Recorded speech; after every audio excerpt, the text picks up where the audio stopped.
Mortgage Banker Association has an index they call the Mortgage Credit Availability Index. So it's an index that basically registers how tight underwriting is.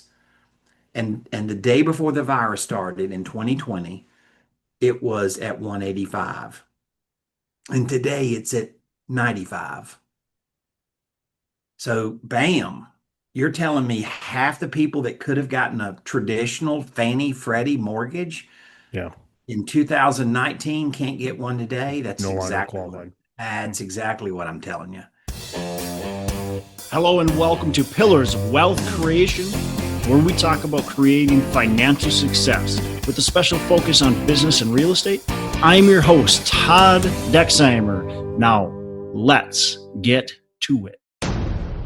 Hey, welcome back to the show. I'm your host, Todd Dexheimer. With me, excited to have Eddie Speed. Eddie, how are you doing today? I'm great. How are you? I am doing well. And Eddie is the founder of NoteSchool and leading educator in the note investing. And so we'll dive definitely into notes, why they're good, why maybe you should think about it. Eddie's got over 40 years of experience helping investors diversify their portfolios by investing in mortgage notes. So he's going to share strategies on, managing risk, investing with a limited amount of funds and how to find opportunities. He's also the president and owner of Colonial Funding Group that specializes in the acquisition and brokerage of discounted real estate secured notes. And he's also involved in private equity funds that acquire bulk portfolio of notes. So with that said, Eddie, give our listeners maybe a bit more about your background and we'll dive in. Well, I'm an old dude. I started in this space a long time ago in 1980, Come right? on, be 45 kind years. to yourself. You're not old. Yeah. Oh, it's okay. You're seasoned. I'm seasoned, and I'm glad to be here. By the way, so I don't like the alternatives as well as being here, right?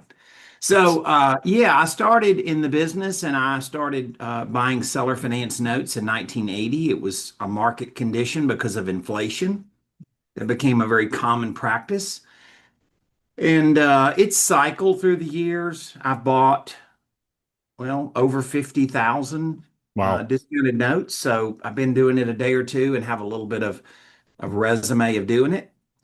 About 25 years ago, I decided, it made a lot of sense to have a school. People say they want to do this, but then all of a sudden the learning curve kills them, Mm, right? And that's true in a lot of things, right? It's a great idea, but there's so many things you got to learn. There's so many roadblocks, yeah.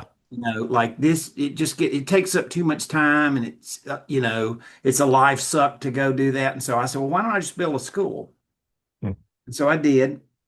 And so I've specialized over the years in different things that we teach, depending on what the market is. So clearly, after 2008, I taught people about a lot of non-performing notes. That's yeah. an example, right?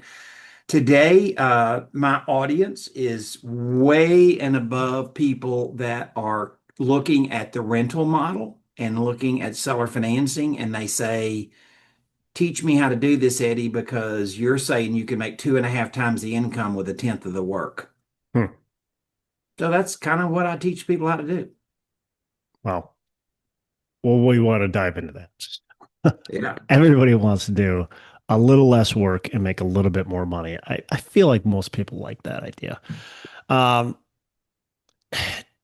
so I guess explain the basics. Like for those who don't really have any clue what note buying is, like Okay. explain to me, first of all, like I guess just super basic. Like what is it? Okay. Why should I even think about this?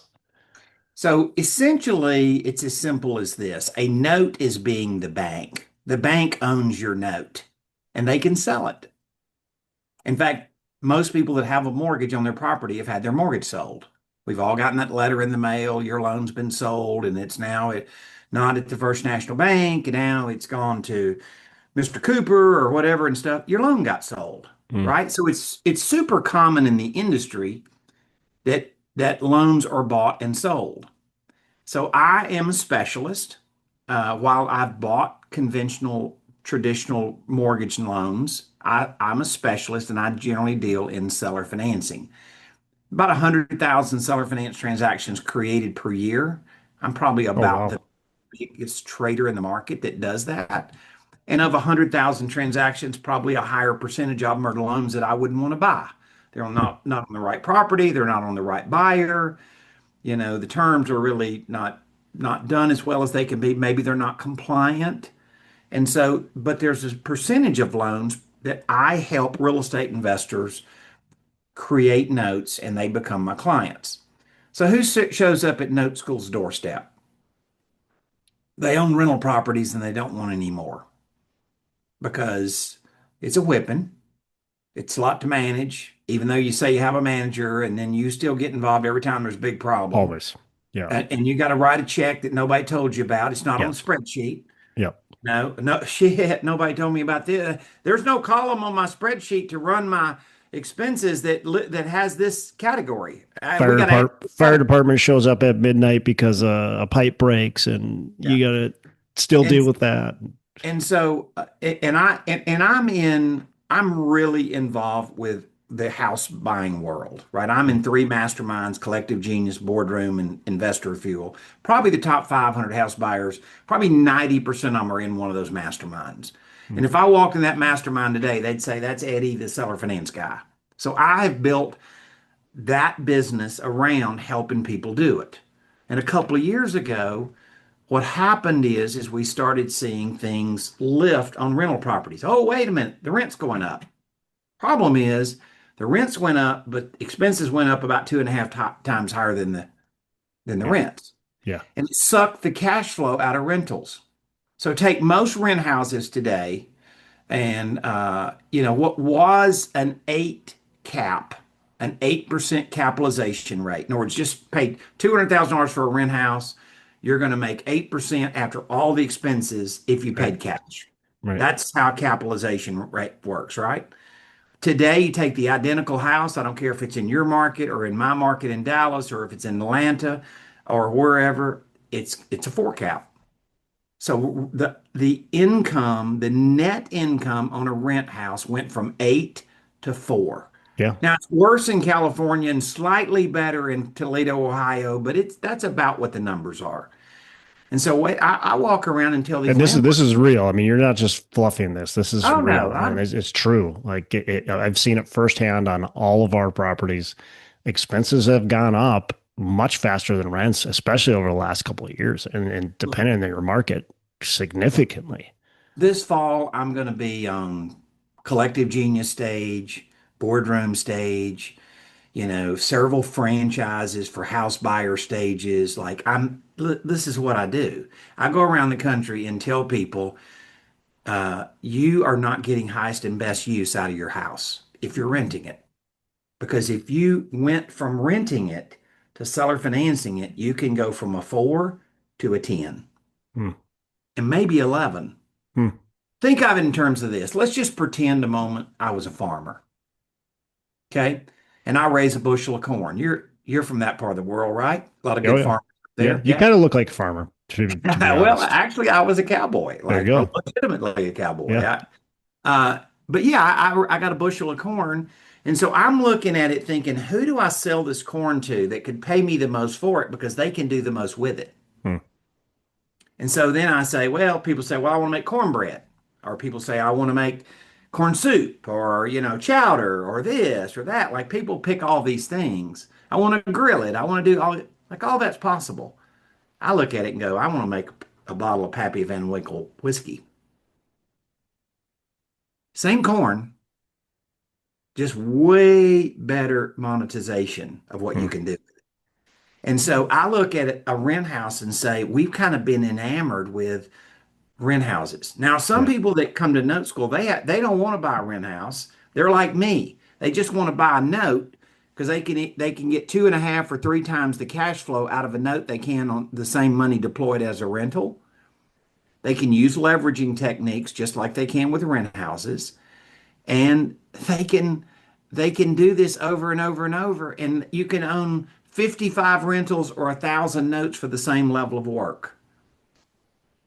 And that's why people show up at my doorstep.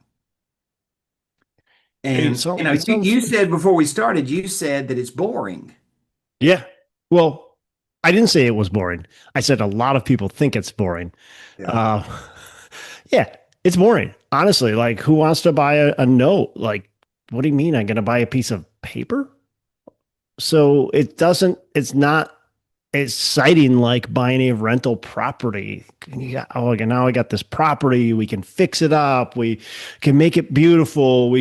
Now we get these tenants in there. They're going to be amazing people and they're going to pay us rent every single month and blah, blah, blah. And Mhm. that's exciting. That's way more exciting than buying a piece of paper. You got to be honest, right? There's some innovative things that we do with notes that are a little more sexy than just the basics. Let's just go look at industries. Yeah. What's the tallest building in most every city? What? Uh, The bank? yeah, probably. Yeah. We're on off. Okay. Yeah. It's not the landlord, is it? Yeah. So understand there is some, and go look at the current market. And you're very savvy and you know the market. And as I'm saying it, you're nodding your head. So I'm not overstating numbers. Today, I can buy a rent house at a 4% interest earned per year. They call it a cap rate, right? Yep. I'm going to go out and borrow money against that rent house, and the bank's going to charge me 7.5% interest. Yeah. Who's making the most money? Yeah. For sure. With the least amount of risk. Yeah. And Yeah. the bank's got a cushion because they're not going to do they're going to make sure you got equity in it, or they're not going to do it. Who's doing the most amount of work? Yeah, and you just and so boring in from that perspective to me is what people would want. Yeah. And you and I agree on that, Yeah. right? Yeah. You want Exciting is boring. not hearing about some wild story about your tenant. That's not really exciting. By the way, I've got plenty of those, Eddie. We I could bet you we could do. talk all day and night about fun stories. I bet I have a lot more crazy tenant stories than most note buyers have. Yeah, probably. That's so you met. It sounds expensive. It sounds because you're buying a mortgage. So if I'm buying a mortgage that's a $200,000 mortgage, I got to come up with $200,000 in cash to buy this note. Well, see, What am I this missing? is well, this is where most people stop Yeah. because they're like, I'm not a bank. And I'm Yeah. like, wait a minute, I'm going to teach you how to do what a bank does. I'm going to teach you how to use other people's money in various ways to fund your business. And when they do that, then all of a sudden they start realizing I can use leverage with notes just like I have leverage on a rent house. I just didn't know how to do it. Yeah. Well, that's where a guy that's been doing it 45 years and bought 50,000 notes comes in. You can pretty much assume that if I bought 50,000 notes, I didn't buy it from the money in my wallet, right? I use mortgage banking techniques of leverage. Sometimes it's private capital, sometimes it's money from self-directed IRA accounts, sometimes it's money from institutions, from insurance companies, from banks, hedge funds. Like there's all kind of different ways that are just Mm. common thinking to me at this point in my career that I've realized if I could show somebody that part, then all of a sudden, bam, I showed them how to go build their own little bank. For my typical listener, um, but I don't want to, I don't know there's a truly typical listener, but for a lot of the listeners out there, they're like, where do they go find some of this capital? Because they maybe don't have the relationships. They haven't been in this business forever. They haven't done their first note deal. So how do they go find some of this capital? Is it fairly easy to find? Is it really, really difficult? Does it take a ton of connections? Like, where do we go? Yeah, so once again, and once again, this is why I built a school. Like I go through what the processes are. What does buying a note mean? Is it more profitable than other real estate investments at the moment? Because it's a note, a mortgage note, first mortgages, right? Yeah. Or a form of a real estate investment. And I show people the math and they're like, oh, compared to rentals, I love this math. Like they like that, right?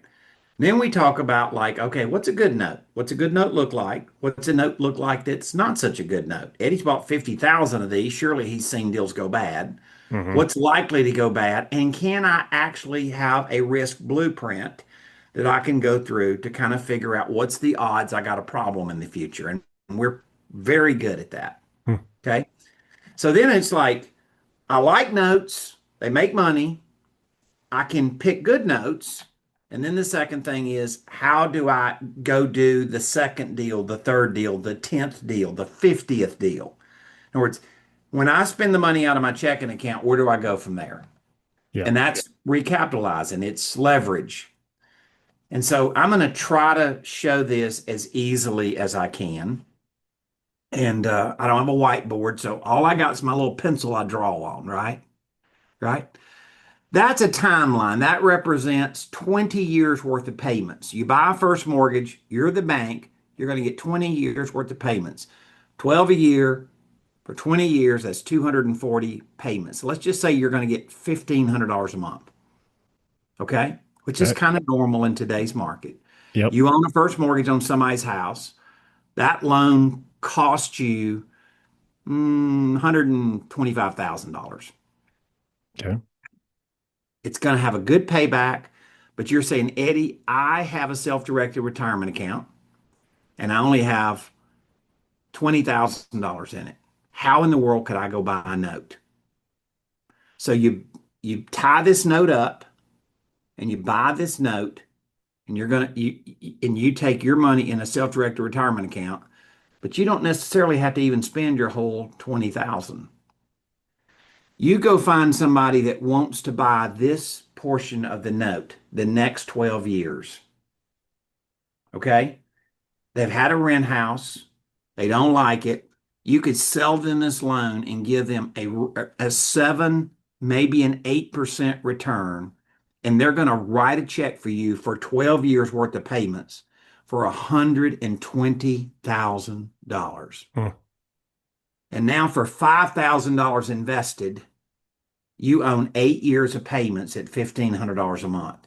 Hmm. $5,000. You didn't get any money now. This is a retirement account. You didn't need cash flow. You wanted wealth, right?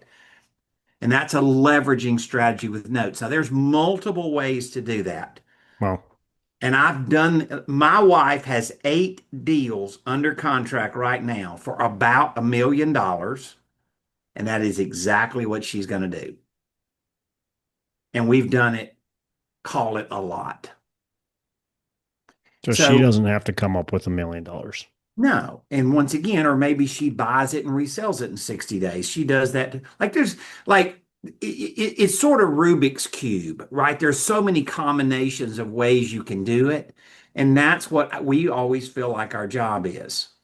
So the answer today is what's possible. Yeah. Leveraging techniques. You could sell it to an insurance company. You can sell it to a bank, both of which I've got investors in place that buy portions of notes, an insurance company and a bank, more than one. I've got hedge funds and family offices. Like those are people that do business with me because I train hundreds of students to go do this.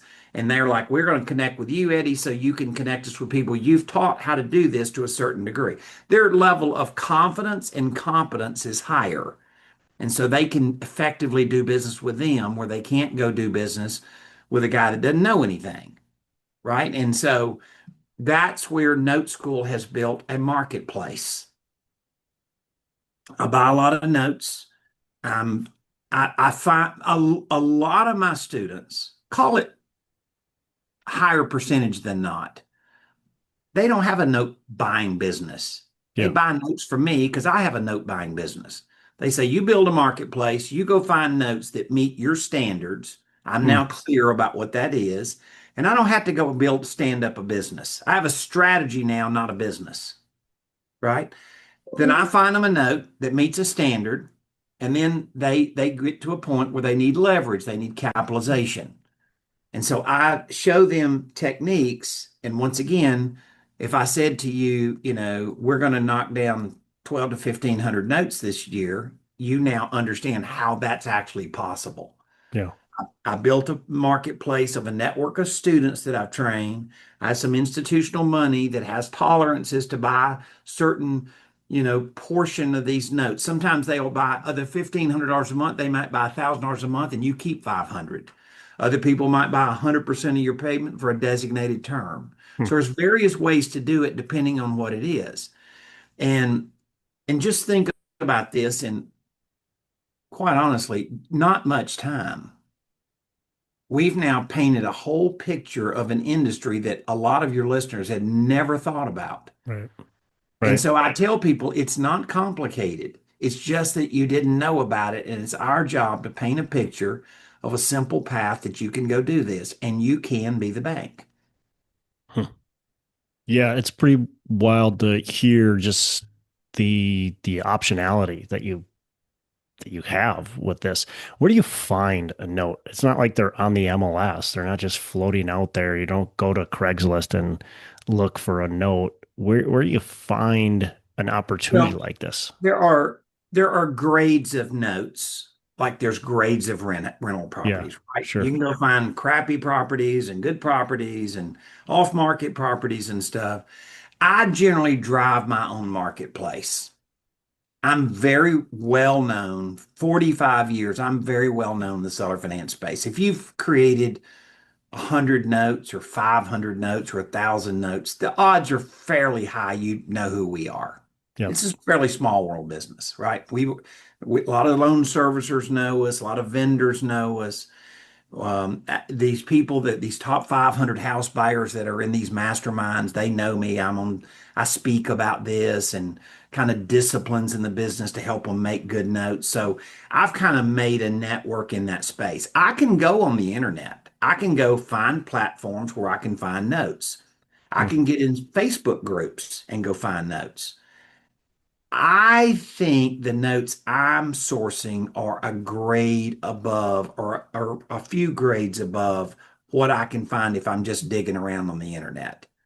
And so I like those notes, and I generally don't chase those leads on the internet because I think I can find a better grade of note. But I can teach somebody how to, run a risk profile against notes and go like, oh yeah, that doesn't meet my standard, right? And so, but it's not brain surgery. I mean, there's 100,000 of these transactions created every year, so it's not like it's non-existent. It's not near as big as the traditional, you know, mortgage banking business, but it's still a business that does 100,000 transactions a year. Yeah. Yeah. What are you mentioned risk factors? Like what are a couple of the big risk factors that you teach your students? Maybe two or three just big risk factors that they gotta be careful about. Crappy properties. People selling crappy property and seller financing it cannot attract a good buyer. The buyer can't fulfill their dreams on the property. Hmm. If the property's junk, the buyer's going to wake up unhappy with it. And you now they have a failed dream and you have a failed note. Yeah. So I don't deal in really high crime neighborhoods and Yep. blighted properties. I don't deal in blighted land. There's all these land guys out there, and some of them are dealing in land that you can't really do anything with, Oh or yeah. you can't go develop it. And so I teach the first filter I teach is we chase notes on good properties because the buyer can fulfill their dreams. I want somebody to write me a thank you letter and say, thank you for being my bank and letting me have home ownership. Hmm. I like that. And by the way, I get to make really good money, but they get to have something too, Yep. You're right? not And chasing whether it them. yeah, and so my first filter is the property itself, and with good property, then you can attract good buyers. Mortgage banking's underwriting is so crazy tight right now, you just can't wrap your mind around it. So let me just give you kind of a measuring stick. Mortgage Banker Association has an index they call the Mortgage Credit Availability Index. So it's an index that basically registers how tight underwriting is. And the day before the virus started in 2020, it was at 185. And today it's at 95. So bam, you're telling me half the people that could have gotten a traditional Fannie Freddie mortgage Yeah. in 2019 can't get one today? No longer qualified. That's exactly what I'm telling you. Hmm. And so we believe there's a lot of really, really good people left behind that common sense. And mortgage banking, they're big boys and they write their own rules, and it's not my job to write their rules. Yep. I can say when I think their rules are wrong, and I can decide to fill a gap. And Yep. that's what I do. Hmm. Love that. What I hear people talking about buying performing notes, people buying non-performing notes. What is obviously the difference is one is being paid and the other one's not. But Right. talk about the difference in buying a non-performing note versus a performing note, and maybe some of the nuances or risk factors that people got to be aware of. Well, think in terms of buying a turnkey rental Hmm. with the tenants in place from a good operator that has a vetted tenant, a vetted manager. That's like buying a performing note. I Okay. think it's better than that rental, but it's similar type investment, Sure. right? The other one is I'm buying a fix and flip and it's got a bunch of repairs and I got to get it fixed and Yep. we're able to pull the floor up and there's all kind of problems that we didn't know about. That's buying non-performing notes.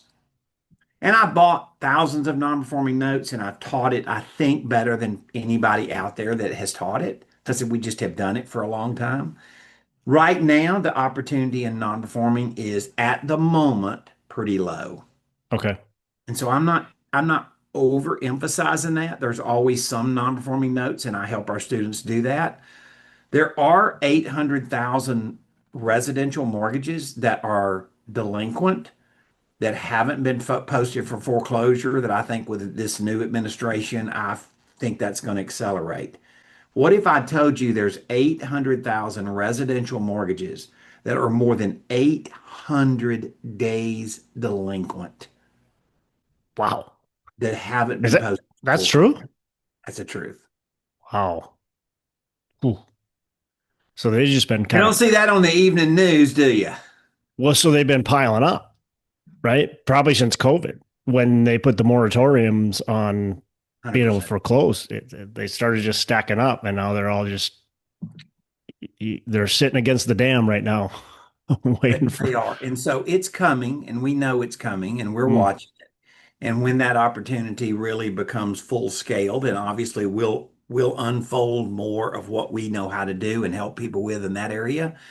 Today, I'm just really helping people with that want cash flow and investable money go do something that's safer. I think first mortgages are safer than renters because of equity, mm, right? yeah, If I pay $200,000 for a loan, the property's not worth 200,000, right? Property's yep, worth a lot more than 200,000. right, So I have a cushion factor. yep, Uh, it's not hard to do this. It's not passive like a syndication, but it's way closer to a syndication than a rent house. And the thing about a note is you own the investment. It's your deal. Like yeah. it's yours. You're not nobody else is making a decision on the deal. You're the guy, you're the indecision maker. Right? You also have to correct me if I'm wrong, but you would also have to uh, foreclose on the property if things go Yeah, but once south. again, That with technology, I mean, we're in 2025. I got a dozen loan servicers that have foreclosure management already in place. okay. You got to foreclose. You don't have to be an expert and know the You're not the attorney. one going down and filing and showing up to court and all that kind of stuff. Look, if I have an issue, an accounting issue, I have an accountant that knows how to work with vendors and do things that I don't know how to do, Yeah. specialist work, right? Yeah. If I have an attorney and like there's vendors in place that can help me accomplish what needs to be accomplished that I don't have to be the ultimate expert to go do every bit of it. And we call that Yeah. foreclosure oversight. Yeah. Yeah. Makes sense.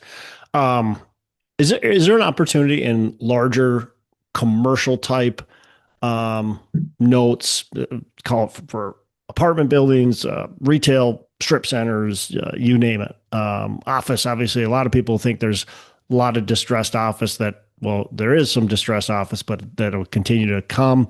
Like, is there opportunity in that type of field if the people are interested in that?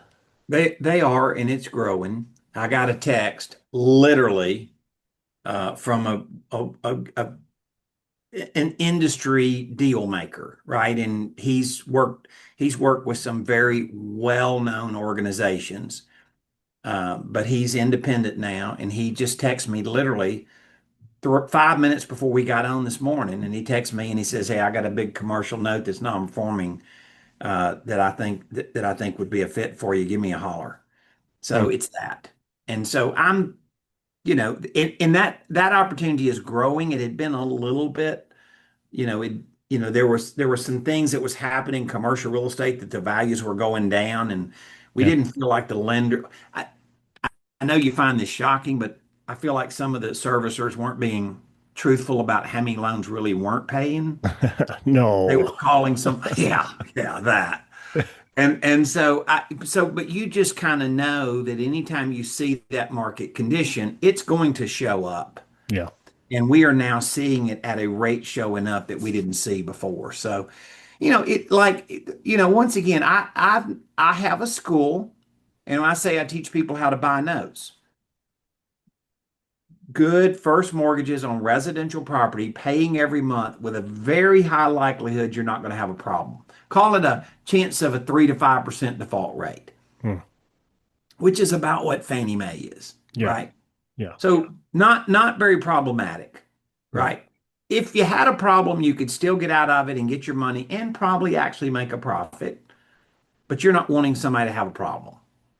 All the way to something that this property's got a little hair on it, it's non-performing, kind of stuff that somebody like you with a construction company knows how to go in there and do it. So I might call you one day, Todd, and say, "Hey, Todd, listen, got this deal. Let's figure out some way to do something on it." I got the defaulted note and managing that. We have that underway. We know what we're doing. I kind of need to marry up some capital with somebody that knows how to go get this property back to where it's super desirable. Yeah. And so Yeah. there's all kind of that's the more extreme on the other side of the fence, right? Like it's like you've got a problem, can you solve it? And the answer is, yep, you're going to roll your sleeves up and it's going to be some work, but you're probably going to make more profit. And so people have got to decide what they want to be. Do they want to be pretty passive or do they want to be really active? And then we can start routing them what a transaction, what a trail looks like to go accomplish that, depending on what they want. Yeah, that makes a lot of sense. Don't go and buy that distressed, non-performing loan if you would just want to retire and hang out at the beach all day. Like that's not going to be your style. You want to buy the performing, the one that has a 3 to 5% default rate, because that non-performing, there's probably a good chance that it's going to continue to non-perform, and eventually you're going to have to step in or whatever. And so, yeah, I mean, makes a lot of sense. And I could see that being really attractive for what I do is buying non-performing notes, knowing that we can come in and we can change. We're not afraid to take it over, right? We're Right. we're Right. that's what we're good And at. I So and so part of Note School has quite a range. So I mean, part of Note School has somebody like you, right? You're a real estate expert, a construction expert, and we're note experts. So we're going to give you that bridge of knowledge. Once again, let's cut down on the learning curve, right? yeah. We're going to give you that bridge of knowledge of what you need to know and how you have oversight Hmm. so that you know where the kind of the booger bears are, right?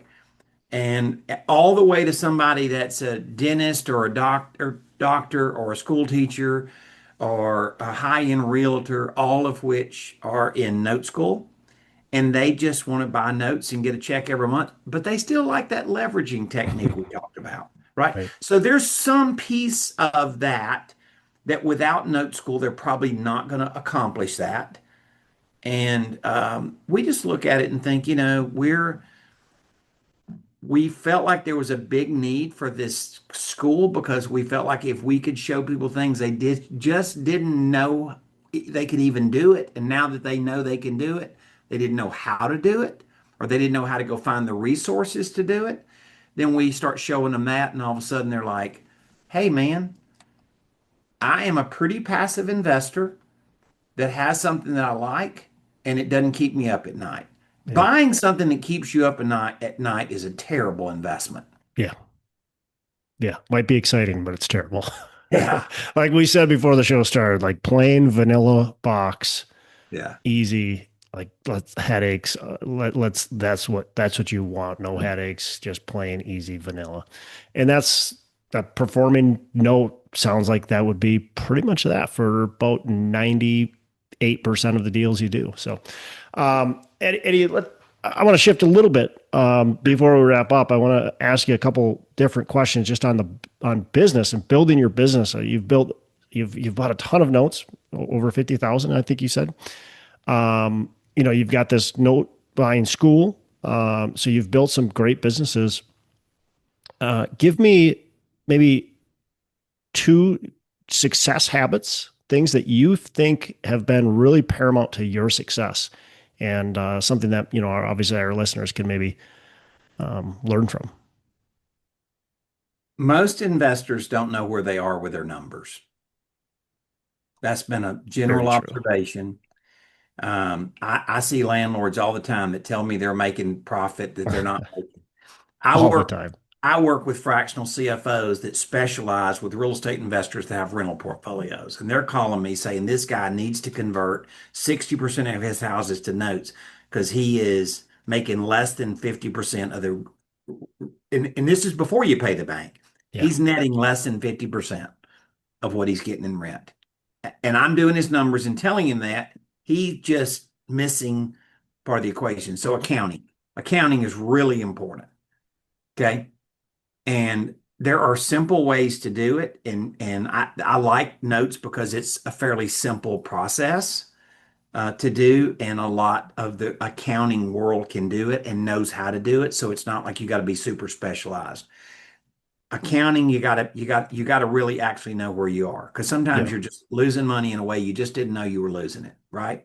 But even when it's easy, even with the notes, like when it's easy, you still have to know your numbers. Like you Hey still man, I have to live pay in I live attention. in Dallas Fort Worth, man. I know a couple of people that bet on the Cowboys to win the Super Bowl every year, right? They might be betting with their heart, Yeah, I think right? I You think know what I'm so. saying? Yeah. So numbers are really important. And the second thing is I think you have to establish, an investment policy. Mm. And what is my investment policy? And these fit my risk profile. These fit where I'm trying to go, and these don't. And by the way, that risk profile, that is one of the things, one of the first things that we do when somebody says, "Hey, I want to come to like a 2-day class," right? And one of the first things that we do is we start making connections with them and we start finding out their story because we're starting to morph what their investment policy might look like. And not, your tolerance might be very different than another listener on this podcast, Yeah. right? And so you have a tolerance for risk and you've got wherewithal to deal with it. And so your investment policy might look very different than somebody else's. And the next thing I think that I help people do a lot is do you need cash flow or wealth or both? So I run a business that makes cash flow. My wife does our investing and she builds long-term investing. And we're in our 60s. And you're saying, well, when you're in your 60s, why would you sell that partial? Well, first of all, it's going to pay off early. It's not really going to go 12 years. And it's going to pay off, and I'm going to end up with a lump sum of money. And secondly, quite honestly, my kids can inherit it. If we live to be 99 and we just burn the money up, we burn the money up. If something happens to us, our kids can inherit our retirement account and start taking immediate distributions before they turn 59. So it's a pretty good, an IRA account is a pretty cool thing to inherit if you did it that way. Yep. So the next thing is like, once you establish you got your numbers good, once you establish what your investment policy is, like as an investor, like I know what we're chasing, and then the next thing becomes like what is it you need, which is cash flow or wealth, or in some cases, people want to do both. Yep. Yep. And those are the things that I think now all of a sudden you can kind of see now you actually have a blueprint. Yeah. Yeah. 100%. I see this. I get, so with my syndications, I'll talk to an investor and I'll ask them those types of questions like, what are you looking for? Cash flow, wealth, like all these things. And we'll talk and we'll have a good conversation. And I've seen it several times. It's where they tell me everything that they want and then they go invest in a different deal with somebody and it looks super sexy and it's attractive, but it's not at all what they said they wanted. And I'm going, why did you? That's because they really don't have an investment policy. They don't, and they didn't have. They have a vision of what they want, but they don't actually follow through with that, and they don't establish that policy to say, no, this is what I wanted. This is what I'm going to go at. This is what we need to check the boxes. So I think it's super important that those listeners like stick to it as well.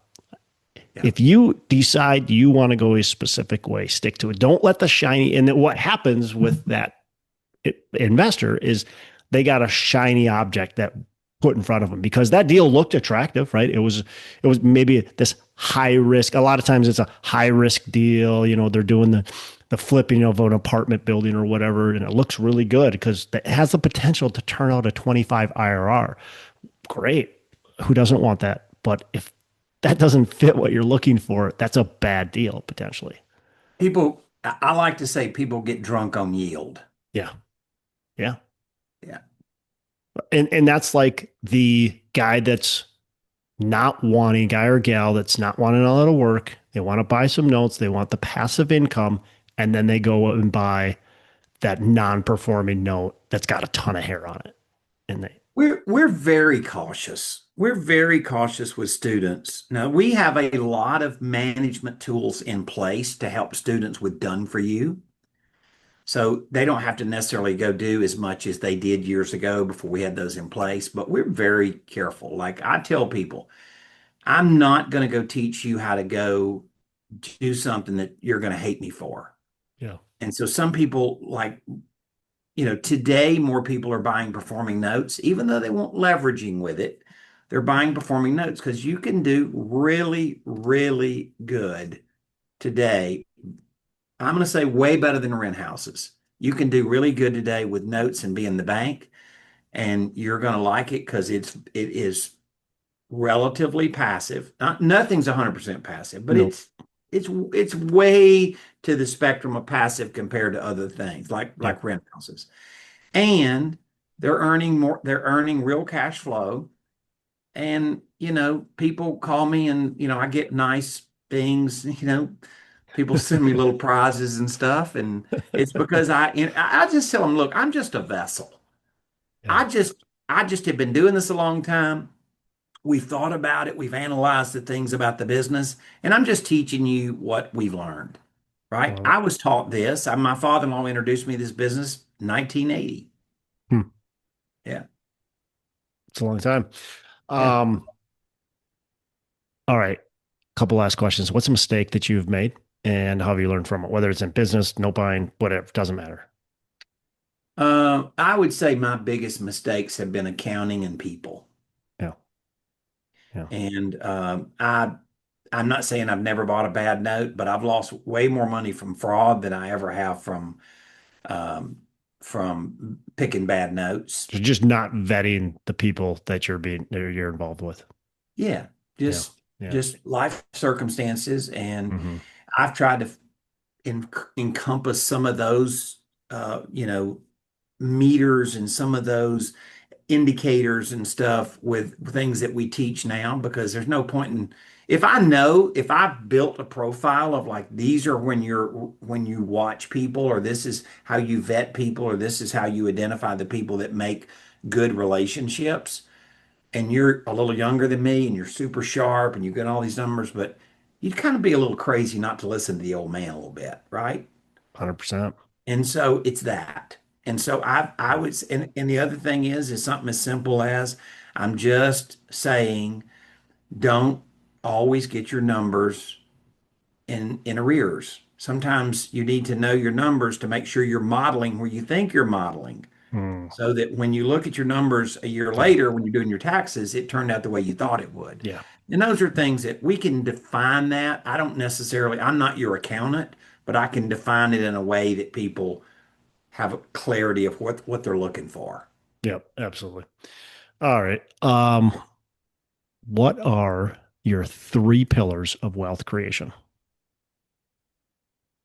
Well, first of all, you got to define wealth. And wealth to me is freedom. Hmm. Uh, I think sometimes people reach a satisfaction number and they get a little bit of that greed gland in their neck and they take a risk they shouldn't take. And I think I'm old enough and I think I've been around enough. I don't think I'm quite as subject to that as I might have been a little younger and a little more not so scared. Uh, Yeah. so first of all, I think wealth is freedom, and freedom is time, and freedom that lets you be benevolent, that lets you be a go-giver to people, it lets you do a lot of things. So that means that you have enough time to do what you want to do with your life. Secondly, wealth is, of course, not having to depend on a job for your money. And a lot of people say, but no, I have a job. And the answer is, you're not going to have that job for the rest of your life. And past that job, you need wealth, Right. right? And so you got to go figure out how it becomes your future in wealth. And the last thing is about wealth is don't jeopardize your wealth. Don't get off in some dumb deal that you could have not done, as you and I have just been talking about off and on for the last 30 minutes. Somebody investing in a deal that they don't have the stomach for, they don't have the knowledge for. Like that's a dumb deal. Smart people invest in dumb deals, and it's because they haven't established it. So it is wealth is beyond money. Second of all, it is like, what do you do outside of, how you earn a paycheck today? What sustains you in the future? And the last thing is, do you have a discipline about your wealth? Yeah. I love that definition too. And I agree. Like wealth is so much beyond just the money. It's about the freedom. It's about what wealth to me is a much bigger picture than material monetary wealth. So I love that. Um, Eddie, how can our listeners get in touch with you, learn more about what you got going on? Well, what I would like to do, I mean, we're Note School, so you can go to noteschool.com, but more specifically, what I'd like to do is give your listeners a more definitive path. So we've got what I would call kind of an opportunity class. It's virtual, lasts probably about an hour and 20 minutes. So it's not a huge time suck. It lets us whiteboard some numbers. It lets us talk about where people are, what we have seen from now having a school for 25 years, what people say that they want, and helps us define a path. And we'll give them a good many deliverables, like an example, a book with the most 150 common questions I've ever been asked about note investing. And by the way, the answers are in that book. So we have some good tools like that that are things that we're going to do that help people decide, like, is this for me? Yeah. Right. And so that's going to be, go to noteschool.com/pillars after your Awesome. podcast, right? Yep. And Awesome. we don't always do that for somebody, but clearly you have a really good audience, and we think we match up well with your audience. And so we just want to slow down a little bit and give them a little bit something extra to say, what is the opportunity, and does that opportunity sound good to me? That's great. I appreciate you doing that. Eddie, I got a question, one more question for you. There's a lot of people listening that are doing something else, right? They're buying the rentals, they're a multifamily investor, they're commercial investor, they're passive investor, whatever it might be. They're not doing notes. Does it make sense for somebody and answer this on a non-selfish answer, right? Because you're Note School, so you're trying to sell people on the school. But in all seriousness, does it make sense, do you think, for somebody, does it jive well if you are a single family rental person or a multifamily rental person or whatever? Does it jive well to also learn about note investing and potentially even, dabble in the industry or be Well, part of the first and industry? foremost, all of us need diversity, right? A, a high percentage of what I own are notes, but I'm an expert in that field. I have an inside track, so I probably am a little heavier towards notes than most people that are in note school. And the answer is they need a diversity in their portfolio. This is a very good product to be diverse in, I love amongst it. other things that you have. So not everybody's going to go sell every rent house they've got. Not everybody's going to go get. I'm not saying you have to go sell your house to go enter this business, Yeah. but it makes a very good room addition. Yeah. Yeah. That's great. Eddie, really appreciate you. Thanks for joining us on the show. And you have a fantastic rest of the day. Thank you. I appreciate it. Hey, thanks so much for listening. I appreciate you being a loyal listener. I would love to have you go on to our Facebook page and subscribe. Give us a thumbs up. Go on to iTunes or wherever you listen and give us a rating and review. Don't forget to subscribe. Your rating and review just helps us push this out to more and more people and continue to grow our audience and hopefully positively affect a ton of people out there that really need this and want this. So the other thing I've got for you is a free ebook on my website. So go on to venturedproperties.com, and download our free ebook on real estate and on syndication. And I've got some data points in there, some really good stuff for you. So I'd love to have you take a look at that. It's free. I'm not expecting anything from it. And also, look, if you want some help in multifamily, want some help learning, growing, getting your business off the ground, I would love to talk to you about what it would look like to work with me potentially and see if that's a good fit. So you can go to coachwithdex.com and check that out. And we can definitely have a call. Thanks a lot for listening. You make it a fantastic rest of the day. I'll catch you on the next episode.